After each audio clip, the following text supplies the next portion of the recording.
Vamos a entrar entonces con un tema que las personas que han estado en la administración, que están familiarizados con la liberación, pues conocen, pero hay muchas personas que desconocen esto que vamos a ver hoy, y es acerca del proceso de la restauración. Cuando nosotros comenzamos en el ministerio hace ya 34 años, va a ser en agosto, no entendimos plenamente lo que significaba un proceso. Y Dios tuvo que hablar y tratar de manera personal con mi esposo y conmigo para que pudiéramos entender cómo debíamos de realizar este trabajo para el cual Él nos llamó. Y entonces vamos a poner acá, no sé si tenemos... tú me dices. Para adelantar acá, ok. ¿Cuál? Ok. Entonces, la palabra de Dios nos dice, y esa fue una de las palabras que el Señor nos dio en Isaías 55:8, porque mis pensamientos no son vuestros pensamientos, ni vuestro camino, mis caminos, dijo Jehová. Como son más altos los cielos que la tierra, así son mis caminos más altos que vuestros caminos, y mis pensamientos más que vuestros pensamientos. Llegar a entender lo que el Señor quiere hacer con cada uno no es nada fácil. Y nosotros tuvimos que pasar por ciertos procesos que nos costaron lágrimas. Empezar un llamado que Dios te hace no es para nada fácil. Y quienes tienen un llamado y están empezando en la obra, o quienes ya tienen algunos años en la obra, saben que aceptar el llamado del Señor es un reto. Y los primeros procesados somos nosotros. Tenemos muchas cosas que aprender. Y el Señor nos fue mostrando poco a poco todo lo que teníamos que aprender. Entonces, hablar realmente de procesos en este tiempo en que todo es instantáneo y que lo rápido ha facilitado nuestra vida, ¿verdad? Pues parece que no es tan fácil entender que un proceso dure lo que a veces dura. Nos ha tocado casos de personas que estamos orando y ya queremos entrar a la liberación y el Señor nos lleva por otro lado y no, necesita esto y necesita el otro y necesita sanidad y bueno. Pero el propósito en realidad de Dios para su iglesia es este que estamos viendo en Efesios 4:13. Dice, hasta que todos lleguemos a la unidad de la fe y del conocimiento del Hijo de Dios, a un varón perfecto, a la medida de la estatura de la plenitud de Cristo. Entonces, aquí entendemos que los procesos nos tienen que llevar a alcanzar la estatura del varón perfecto. Dios está trabajándote, pero hay un modelo. ¿Alguien ha visto cómo trabajan los escultores, cómo trabajan los alfareros, los pintores? Regularmente con un modelo. Y quieren llegar a alcanzar ese modelo. Y esa es la obra que el Señor está haciendo con su iglesia. Pero nosotros traemos cosas que el Señor tiene que quitar, porque en este momento llegar a la unidad de la fe no ha sido fácil. Por naturaleza, el hombre busca su propio beneficio. Aquí en Guatemala usamos un dicho de cada quien quiere jalar agua para su molino, ¿verdad? Y eso tiene que ser trabajado, procesado en nuestro interior para que podamos llegar a esa unidad que el Señor está anhelando de su iglesia, a que ese amor del Señor fluya a través de nosotros. Pero en el camino, eso va a encontrar estorbos, como una cañería de agua, ¿verdad? que adentro pueda tener piedras, pueda tener basuras, y para que el agua llegue como debe de llegar, pues tienen que ser removidos todos esos obstáculos, ¿verdad? Entonces, la meta del Señor es que nosotros lleguemos a recuperar el diseño divino que se perdió en el Edén. Dios tenía el modelo. Él tenía un plan perfecto para la humanidad que se distorsionó. Entonces, el Señor está trabajando para que nosotros recuperemos ese estado, ¿verdad? Entonces, cuando hablamos de procesos, porque miren, en la esfera espiritual, perdón, aquí vamos, me estoy equivocando. Hay litigios legales en las esferas espirituales. Y eso a veces nos cuesta entenderlo, pero tal cual acá en la tierra, los procesos legales se llevan un tiempo, hay recursos, hay demandas, contrademandas, y los que se mueven en ese mundo saben de lo que estamos hablando, ¿verdad? Hay amparos. Y todo eso está sucediendo también en las esferas espirituales. Hay litigios en las cortes celestiales, al igual que los hay en las terrenales. Entonces, cuando hablamos de proceso, estamos hablando de una acción que implica ir hacia adelante. Cuando hablamos de proceso, ¿qué implica? Ir hacia dónde? Hacia adelante, ¿verdad? Que vamos a ir prosperando, y comprende una serie de fases sucesivas a alcanzar una meta. Entonces, ¿qué quiere decir eso? Que en la restauración de una persona se dan varias situaciones, procesos, tratamientos, porque la restauración no se da en automático. Hay una tendencia a creer que cuando tú vienes a Cristo ya cambiaste, pero no es así. El proceso se va dando poco a poco, pero eso sí, tú tienes que creer que si te dejas trabajar por el Señor, no vas para atrás, vas para adelante y vas subiendo de nivel en nivel. ¿Quiénes lo creen? Entonces, la restauración implica numerosos pasos que el Espíritu Santo va dirigiendo en nuestra vida, tal como un alfarero hace con la vasija. El alfarero no se sienta a pensar qué va a hacer, él ya tiene una idea de lo que va a hacer. Comienza a trabajar, y esto va a llevar un proceso. ¿Sabe que el proceso de un alfarero comienza desde el momento en que escoge el tipo de arcilla que necesita según lo que él tiene planeado hacer? Hay objetos valiosísimos porque el alfarero escogió una porcelana especial, pero yo quiero que tú sepas que tú y yo somos súper especiales, y el Señor está poniendo todo su empeño y todo lo que Él ya hizo para cambiarte, para mejorarte, para alcanzar la calidad del varón perfecto. Amén. Para eso es que recurrimos a tantos y tantos procesos. La palabra restauración tiene un significado profundo en la Biblia. Es un retorno de algo a una condición anterior, original, normal o no deteriorada. Y es la restitución de algo quitado o perdido. ¿Quiénes han perdido cosas porque el enemigo les ha robado? Créame que parte de la restauración es que el Señor te haga recuperar lo que el enemigo te ha robado.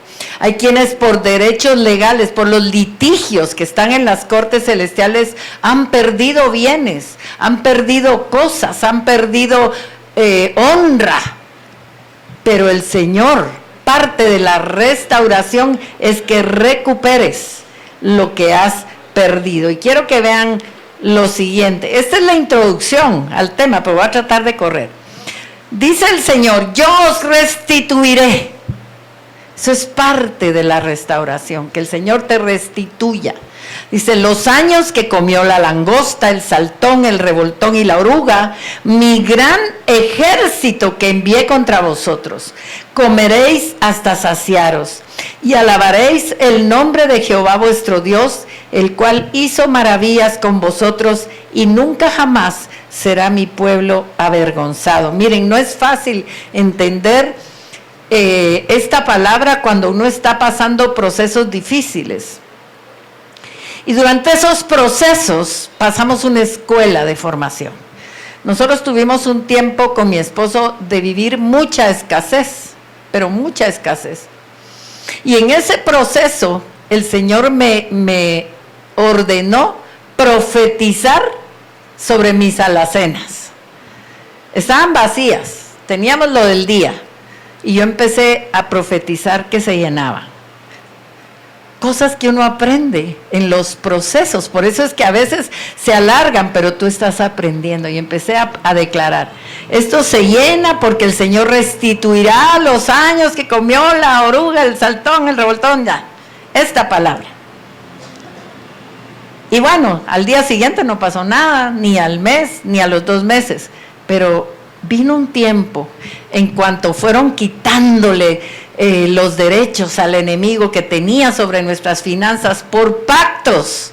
Es que cuando hablamos de pactos, no solo hablamos de los pactos que Dios hace con nosotros y que nosotros podemos incumplir. Hay pactos que nosotros hemos hecho sin querer con el enemigo, o por ancestros que han pactado generaciones, y el enemigo empieza a cobrarnos las facturas a nosotros, y nosotros estábamos viviendo algo así. Estábamos bajo la influencia de una hechicería tremenda de pobreza y de destrucción que nos habían hecho a mis padres, lo cual fue revelado y cortado. Luego estábamos también viviendo la maldición que acarrea la masonería. Ellos hacen pactos que cuando los incumplen el enemigo los cobra sobre la descendencia, y nos tocó vivir eso, pero aprendimos a salir y a romper y a quebrantar pactos que sin querer habíamos hecho con el enemigo. Lo que decía Beverly del Pinky Promise, hay muchas amigas que han hecho pactos de sangre, y brevemente quiero contarles un testimonio. Hace muchos años, tal vez unos 15 años, falleció una amiga nuestra en El Salvador. Por robarle el carro, le dispararon, la balearon, le entró la bala en el pulmón y murió. Era cristiana. Pero sucede que en el velorio nos enteramos que un día antes habían enterrado a su mejor amiga. Y entonces nos cuenta la mamá de la mejor amiga, ¿quién lo iba a decir? Cuando ellas eran chiquitas y hacían pactos de sangre con sus deditos, y juraban que si una se moría, viniera a traer a la otra. Y se muere ayer mi hija y hoy se muere la amiga. ¿Qué pasó ahí? Había un pacto de muerte. Y ellas ni se acordaban tal vez, pero el enemigo lo anotó. Y lo tomó como un pacto. Y lo cobró. Y sabe una cosa, que nosotros no sabemos qué pactos hay, que nos están impidiendo la vida abundante que el Señor quiere para nosotros, y tenemos derecho a que se rompan esos pactos que el enemigo considera inquebrantables, pero que el Señor los puede romper. Amén. Entonces vamos a seguir. Miren, hay algo que en realidad el Señor no solo repara lo que está roto, sino que lo hace nuevo, mejor y más fuerte de lo que era antes. Así que lo que Dios está haciendo en cada uno de nosotros y lo que quiere hacer en las generaciones venideras y en todas aquellas personas en las que te va a usar a ti como instrumento de restauración, son cosas grandes. El Señor está formando un gran ejército. Y sabes que es uno de las promesas que Dios hizo a nuestro amado apóstol Norman, que ya está con el Señor, que iba a levantar ministros de guerra en los últimos tiempos, porque ese es el tiempo de los ministros de reino. Ese es el tiempo de los ministros vencedores, de los que no tienen su propio reinito, sino trabajan para el reino. Este es el tiempo y tú y yo estamos siendo preparados. Por eso es importante que sepamos y escuchemos, ¿verdad?, los testimonios de los que hemos ya pasado ciertos procesos en la vida, ¿verdad? Entonces, miren, cuando el hombre cayó en pecado, se alteró por completo el diseño divino. Y al separarse de Dios, el hombre quedó expuesto a la muerte, al dolor, a la escasez, a la pobreza, a la destrucción, y a las acciones más perversas, pero más perversas que jamás estuvieron en el diseño de Dios, como el asesinato, la violación, el engaño, el robo, adorar a otros dioses, ¿verdad? Entonces, todas esas acciones tienen una consecuencia que alcanza las generaciones. Nos ha tocado ministrar personas que no fluyen en sus finanzas, y el Espíritu Santo, que es el único que lo puede saber, nos ha mostrado que hubo robo en las generaciones anteriores. Una hermana me dijo, pero si mi generación, vengo de 5 generaciones de cristianos, y el Señor me dijo, sí, pero no diezmaban, y me estaban robando. Y el enemigo, miren, también tiene su librito y lo anota, ¿verdad? Y cobra derechos. Y notemos las advertencias que el Señor antes de que a nosotros nos toque vivir una consecuencia, nos da la advertencia. Y notemos lo que dice acá. En Éxodo 25, hablando de los dioses, ¿verdad?, falsos, dice, no te inclinarás a ellas, ni las honrarás, porque yo soy Jehová tu Dios, fuerte, celoso, que visito la maldad de los padres sobre los hijos hasta la 3ª y 4ª generación de los que me aborrecen. Y muchas de las adversidades que nos toca vivir tienen su raíz en quebrantamiento de las leyes establecidas por Dios, y que en este momento nos toca a muchos pagar facturas. Entonces vamos a analizar un pasaje de la Escritura que nos ilustra mucho el proceso de restauración por el cual el Señor nos fue mostrando cuando iniciábamos el ministerio las cosas que teníamos que hacer. ¿Qué pasa cuando se quebrantan las leyes del Señor? Que hay consecuencias. Y quiero que vayamos al libro de Ezequiel, en el capítulo 16, y vamos a leer lo que nos dice la palabra del verso 1 al 5.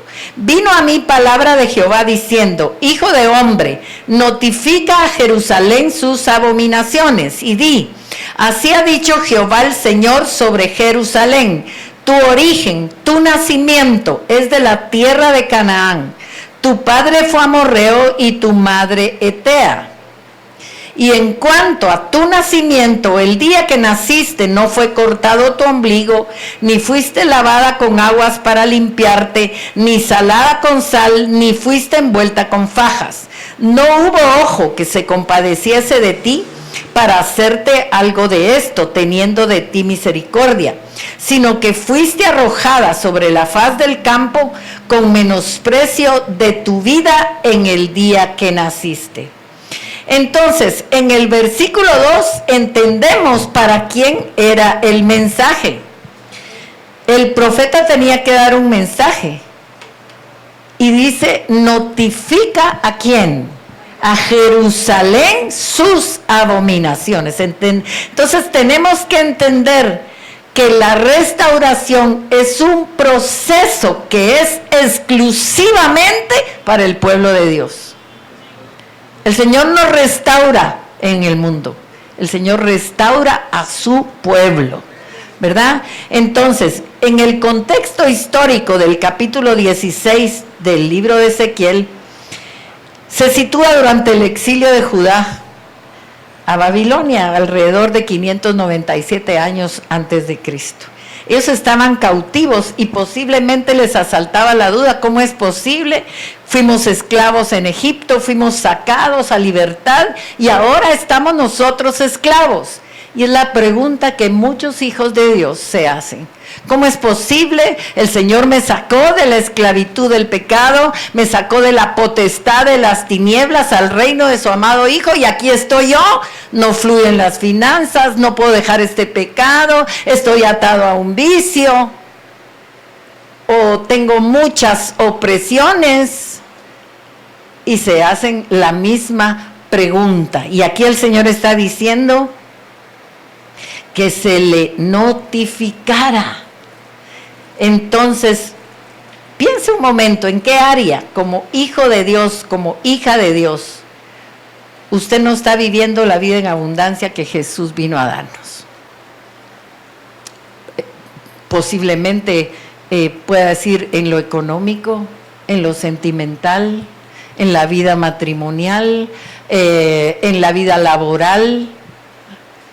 En toda área, Dios quiere un pueblo vencedor y no vencido, ¿verdad?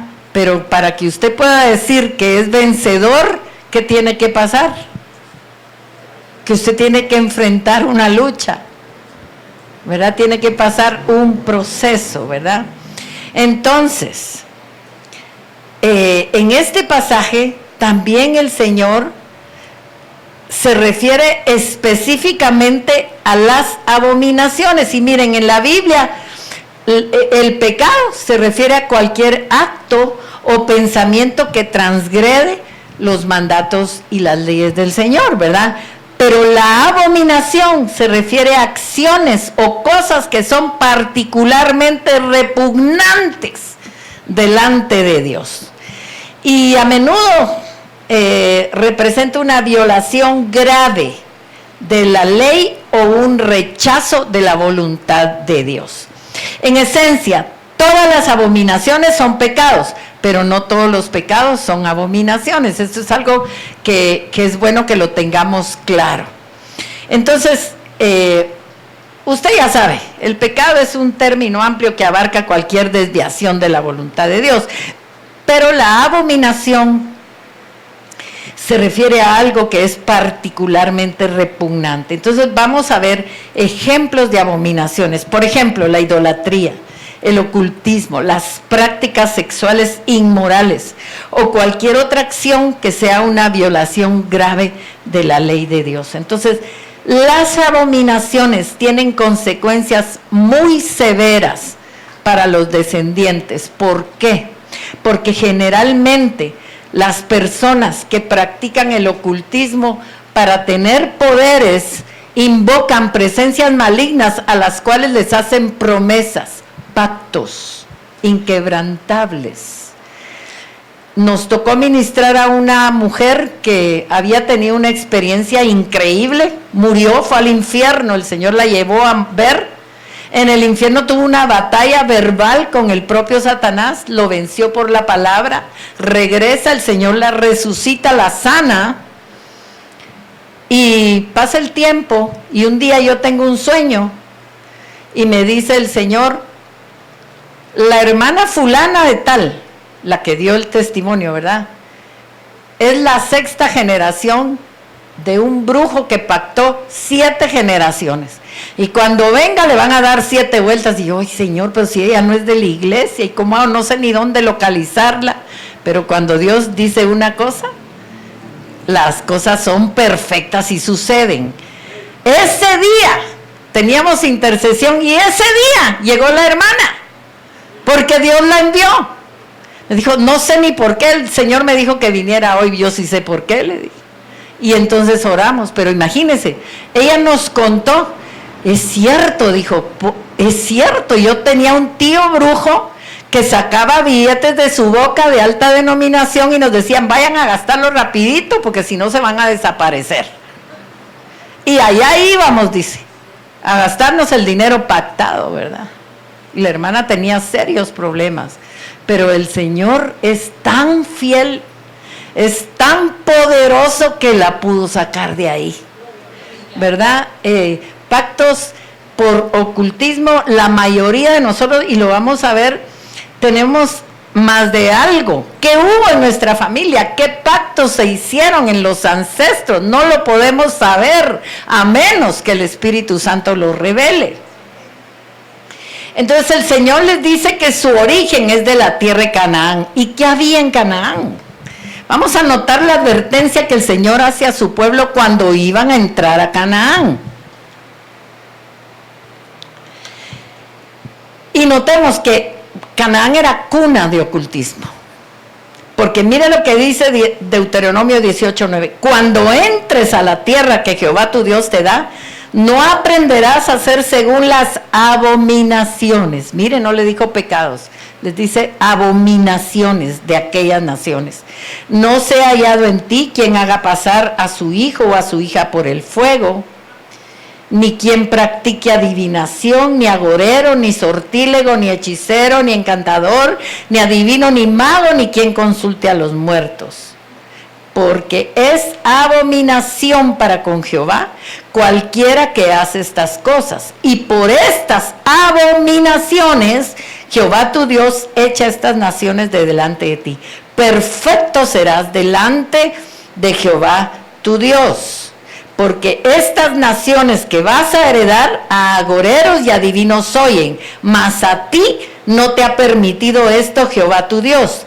Profeta de en medio de ti, de tus hermanos como yo, te levantará Jehová tu Dios, a él oiréis. Entonces notemos, vamos a ir rápidamente viendo qué es lo que ellos hacían en Canaán. Y dice que pasaban a sus hijos por el fuego, se los ofrendaban a Moloc. ¿A cambio de qué? De tener protección y de tener dinero. Y entonces entregaban sus bebés a esa estatua que estaba al rojo vivo, obviamente morían, ¿verdad? Y era un sacrificio que ellos hacían al pasar a sus hijos por el fuego, y eso era una abominación. Pero si nosotros vemos en las culturas de nosotros, hay prácticas, rituales, mayas, mexicas, hinduistas, etcétera, que utilizan fuego y que puede ser que estén en nuestras raíces.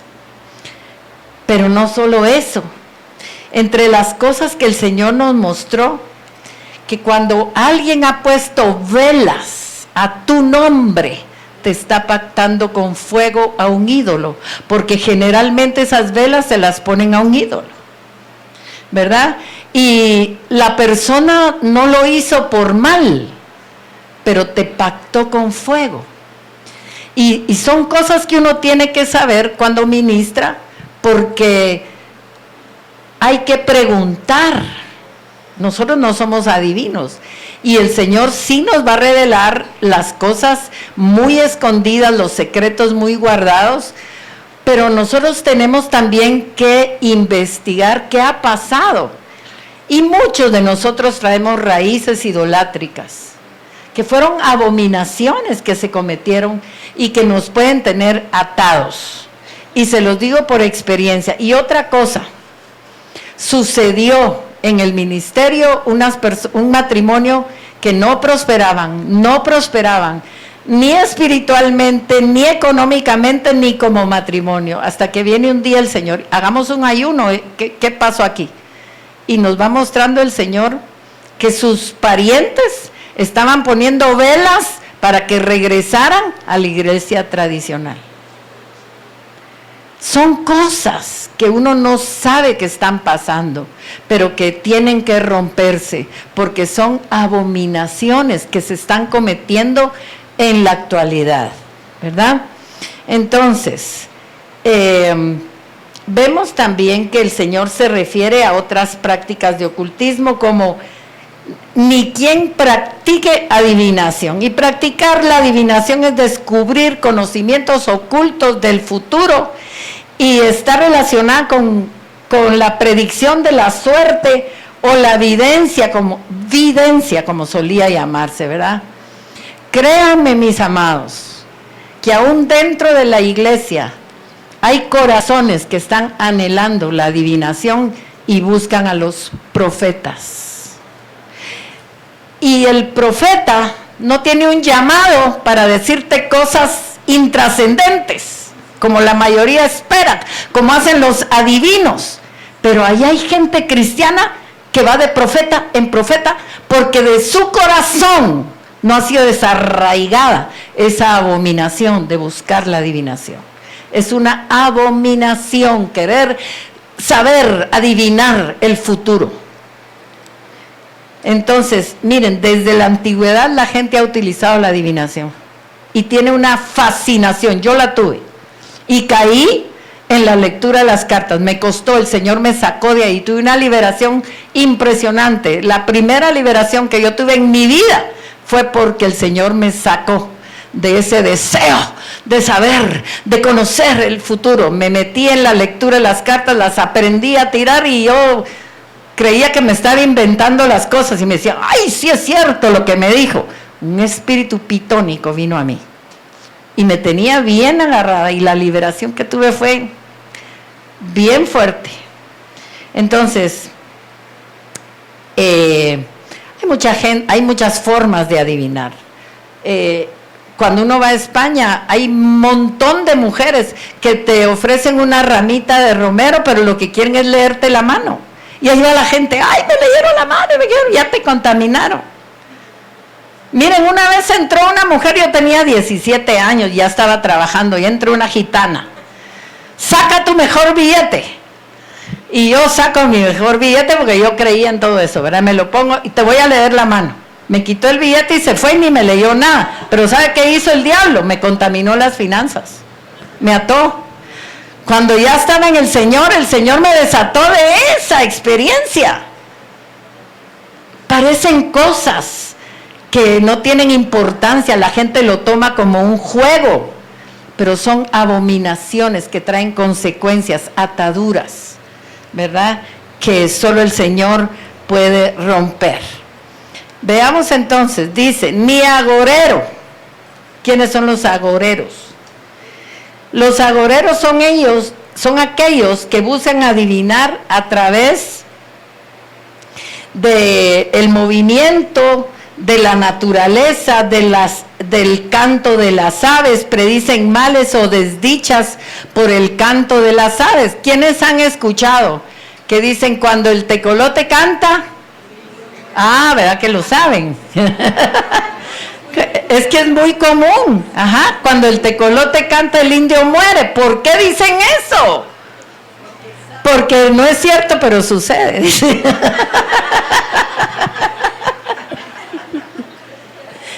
Porque los agoreros lo declararon. Ellos predicen desdichas, predicen males. Los agüeros también son todas las supersticiones, que se me apareció el gato negro, que se quebró el espejo, que vienen 7 años de mala suerte. Esos son agüeros, son abominaciones. Si tú la tuviste, desátate. Pídele perdón al Señor si ha sido superstición. Ay, no pongo la bolsa en el suelo porque me voy a quedar pobre. Esa es una superstición. Hay que poner ajos en la puerta para que no entren las malas vibras. Mejor es hecho de los frijoles, los ajos. ¿Verdad? Pero hay gente, ay no, tengo que meter aunque sea un peso en mi billetera porque no quiero quedarme pobre. Tonteras, pero son supersticiones, agüeros que el Señor detesta, abomina. Eso es lo que quiere decir abominar, detestar, lo odia, ¿verdad? Un ejemplo claro de un agorero es Nostradamus. Usted lee, ¿alguien ha leído alguna vez o escuchado las profecías de Nostradamus? Solo desgracias son. Solo calamidades, ¿verdad? A diferencia de un profeta que te da una solución, este solo te habla de desdichas y males, ¿verdad? Bueno, habla también de los sortílegos. Y en el arameo se utilizaba ashaf, traducida generalmente como astrólogo. Y de eso estamos invadidos. Y no hay quien en su vida no haya tenido la curiosidad de leer su horóscopo.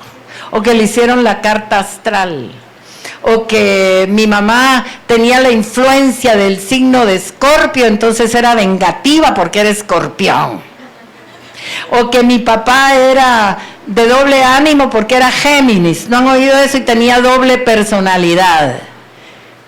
Todo eso hay que romperlo, porque son influencias demoníacas de las entidades que toman ese nombre, ¿verdad? Y el Señor lo había advertido y le estaba diciendo al pueblo que esa era la consecuencia por la cual ellos estaban en esclavitud. Y es lo que el Señor en este tiempo también nos dice y tenemos que identificar. Entonces, un sortílego es literalmente un lector de la suerte. Y se dedican a hacer cartas astrales, bueno, todo lo que tenga que ver con suertes como juegos de lotería, sorteos o eso son abominaciones. Si alguien acá en algún momento estaba atado, soñando con la lotería, desátese. Todo lo que son suertes, nuestra fuente de provisión se llama el Señor de los ejércitos, Jesús de Nazaret. Amén. Él es nuestra fuente de provisión. Luego nos habla, es que no me acostumbro a la modernidad, ni hechicero. Esas son personas que a través de pactos con las tinieblas logran poderes para curar enfermedades, predecir el futuro, comunicarse con espíritus, hacer un montón de trabajos, pero sobre todo manipular la voluntad de las personas. Eso hacen los hechiceros. Esos famosos amarres que usted oye, ¿qué es lo que quieren? Manipular la voluntad del que ni siquiera se ha fijado en usted para que usted lo tenga. Entonces yo amarro el alma de esta persona. Pero ¿sabe qué es lo más triste? Que dentro de la iglesia se ha utilizado, mal utilizado el poder que Dios nos ha dado para andar atando gentes. Ay, yo ato ese varón para mí, es que me gusta, lo ato, declaro que es para mí, para mí, para mí. Y el hombre tiene familia, es casado, pero usted lo está jalando, lo quiere.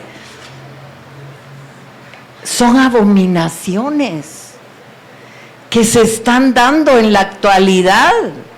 Hay una línea muy fina entre declarar y atar. Uno puede estar atando. Hace años nos tocó desatar una propiedad que no se alquilaba y la persona dijo, ay, es que yo la até para mí porque me gustaba esta casa pero ya no la pude comprar. Se da este tipo de abusos dentro de la iglesia y son abominaciones. Caemos en la esfera de la hechicería, estar murmurando con odio, hablando mal de una persona, usted desciende a una esfera de la hechicería, desata demonios que van a atar a la persona a la maldición que usted le está declarando. Es que ya van a ver, a ese no le va a ir bien porque me hizo esto y esto y esto. Y en ese momento usted no está sirviendo a Dios.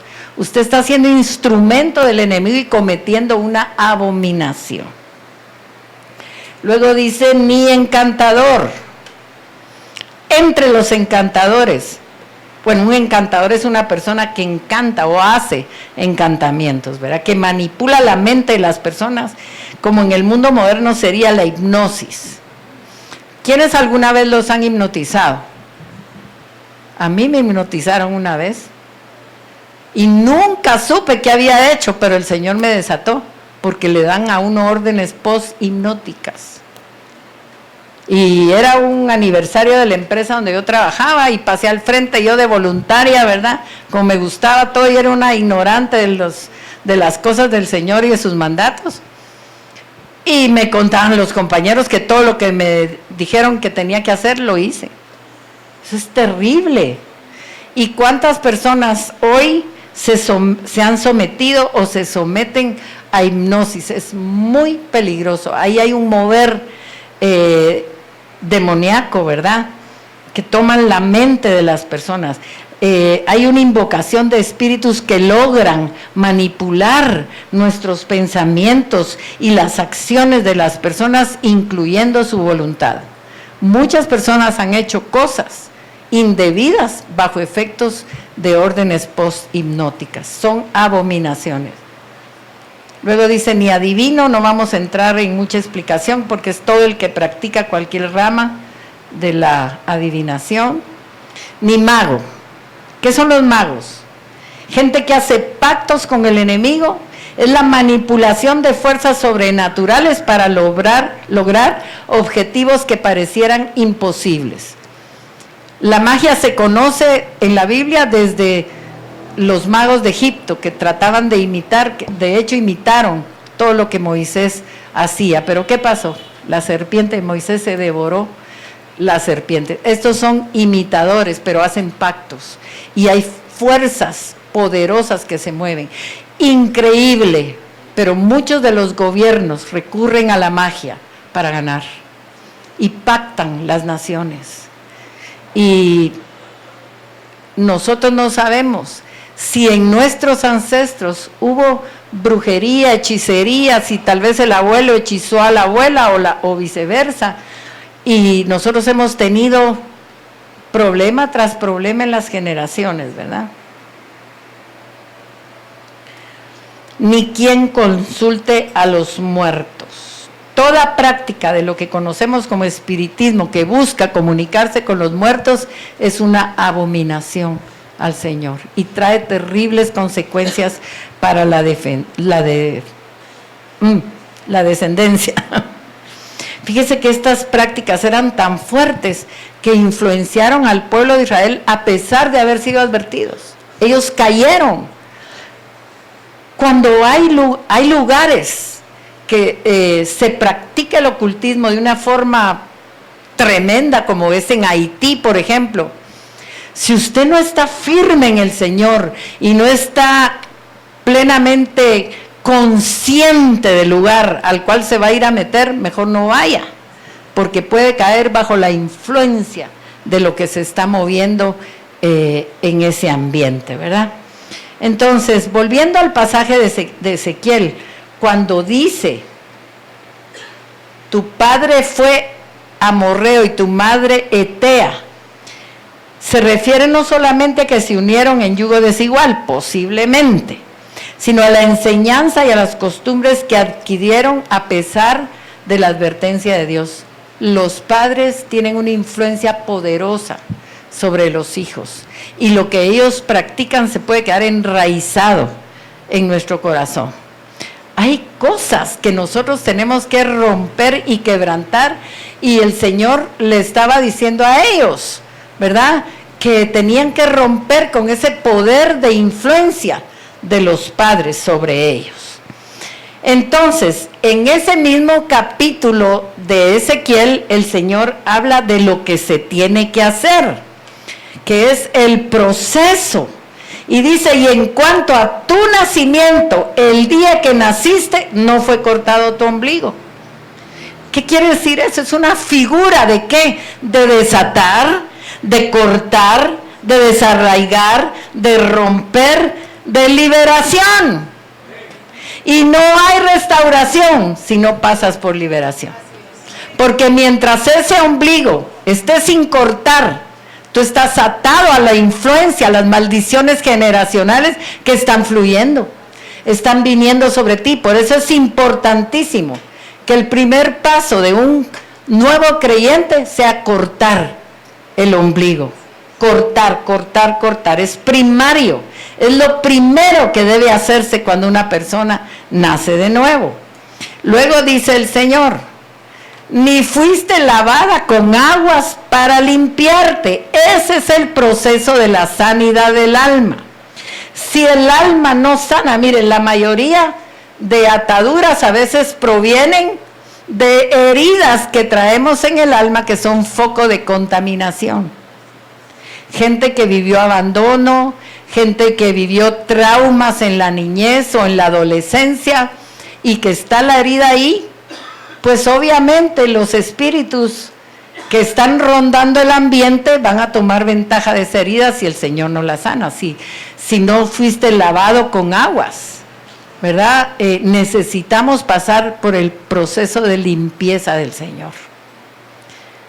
Muchos siervos y siervas padecen celos, y serios celos, y hasta celos ministeriales, Porque hay una herida ahí que no ha sanado.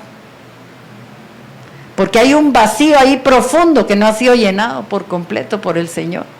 Y para eso necesitamos que fluya el agua del Espíritu que va revelando todo aquello que nosotros podemos traer y que tiene que ser limpiado de nuestra vida. Miren, la palabra de Dios que escuchamos, los remas que Dios nos da en la administración, nos van limpiando. Tal vez usted estaba angustiada y en un proceso de administración, a mí me sanó el Señor de un pánico que yo tenía por una experiencia que tuve en la cuna. El hermano que me ministró me dijo, te veo en una cuna, estás muy asustada. Yo era muy insegura. Mi mamá tuvo un shock anafiláctico y empezó a torcerse toda y estaba sola yo con ella en la cuna, pero eso me lo contó mi mamá después. Uno no tiene recuerdos de cuando tiene 9, 10 meses, pero el alma registra todo y hay heridas que posiblemente están todavía sin sanar y que para llegar a alcanzar la estatura del varón perfecto tienen que ser sanadas. Dice, ni salada con sal. ¿Qué es la sal? Es el preservante de la iglesia. La experiencia con el Espíritu Santo que nos santifica y nos ayuda a producir frutos como la paciencia, la paz, el amor, todo lo que nos va a ayudar a poder llegar a ser una unidad en el cuerpo, sin celos, sin rivalidades. A mí el Señor una mañana me habló un pensamiento que me dijo, en el reino no hay competencia. Entre ministerios no hay competencia, solo hay propósitos. O sea, usted no tiene que competir, ni tratar de imitar, ni decir, ay, ellos tienen y yo no. No, usted tiene un propósito inigualable, profundo, que nació del corazón de Dios. Y así como usted es único, su llamado es único también. Pero el Señor tiene que sanar los corazones para que eso lo entendamos, ¿verdad? Entonces, para que podamos producir esos frutos, Dios tiene que lavarnos, que limpiarnos, ¿verdad? Que eso es lo que significa salado con sal. Y eso es diario. Luego dice, ni fuiste envuelto en fajas. Aquí no se está hablando de todo el proceso que hacían con los recién nacidos. Y en el pasado se utilizaba ponerle fajas al niño en el área del ombligo.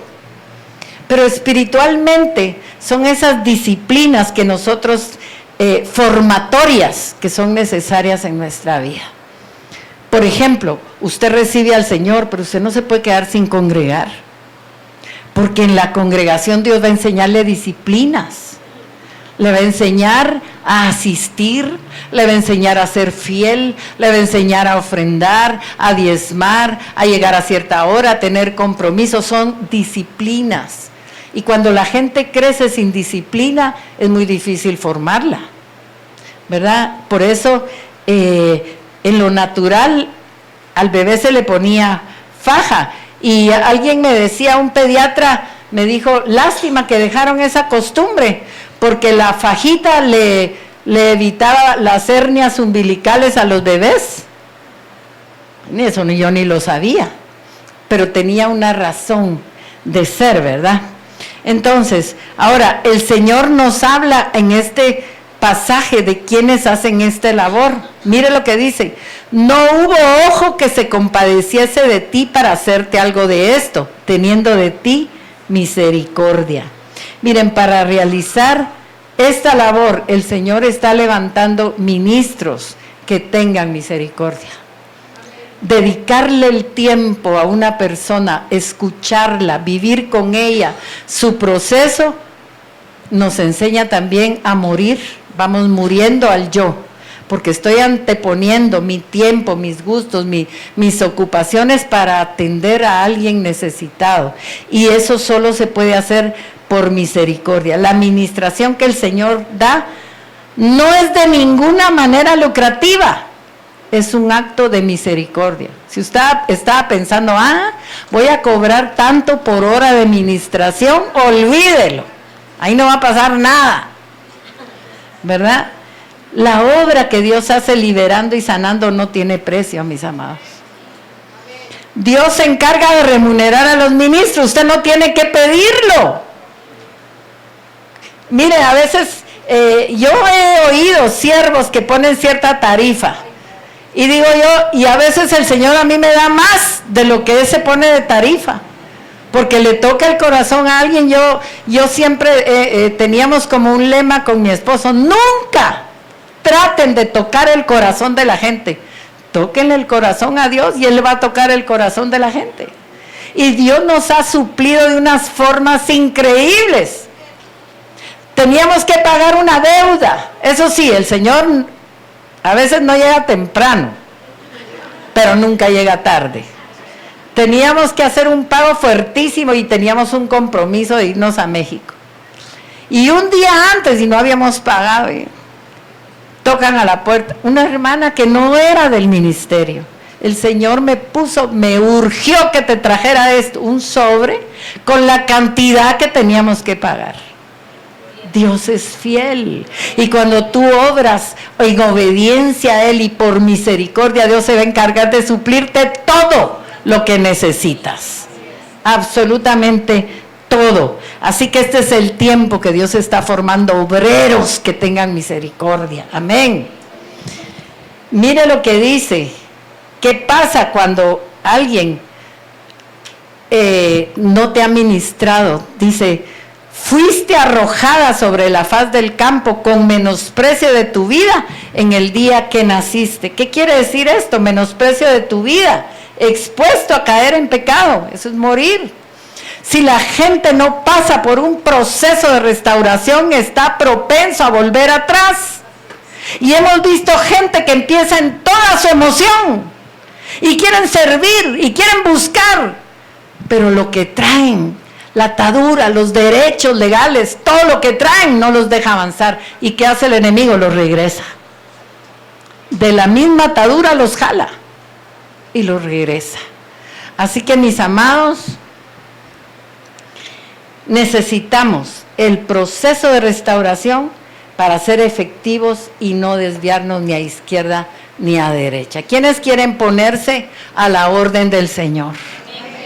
Que el Señor, miren, nosotros como ministros no nos escapamos de las ministraciones, les cuento. Nos damos cuenta que traemos todavía ataduras, que tenemos áreas en las que estamos afectados. Pero el Señor quiere hacer una obra, extraña obra, operaciones. Tenemos que tener la mente abierta a lo que Dios quiere hacer. Y sé que en este evento, durante las plenarias, van a haber cosas que no imaginamos. Van a haber moveres del Señor, porque el Señor ya lo anunció. Y si Él dijo que se va a glorificar, es porque lo va a hacer. Amén.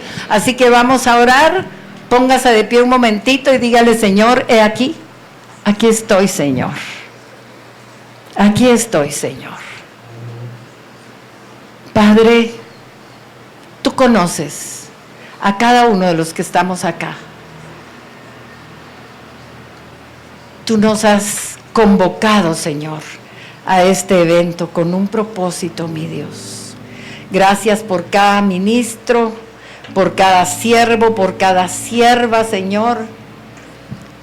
Los que ya tienen un llamado, un ministerio, y los que aún no lo saben, pero que tú ya los tienes llamados para servirte, mi Dios.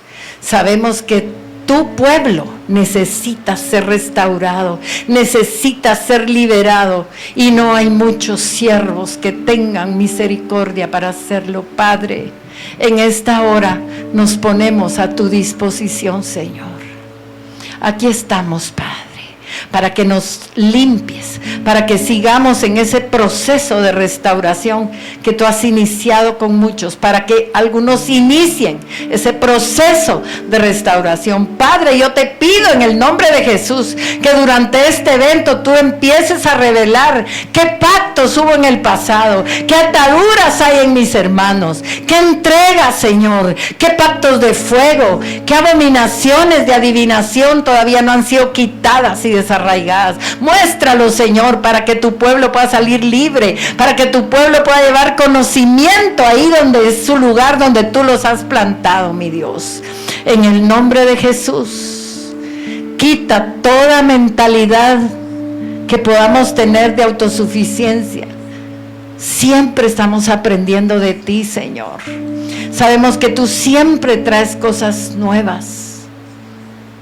El Señor me dice que durante este evento te quites todo título de tu asignación y que te consideres un alumno de escuela, porque no están enseñando los siervos, sino el Espíritu de Dios que opera a través de ellos. Gracias te damos, Señor, en el nombre de Jesús. Amén, amén y amén. Vamos a tener un pequeño receso.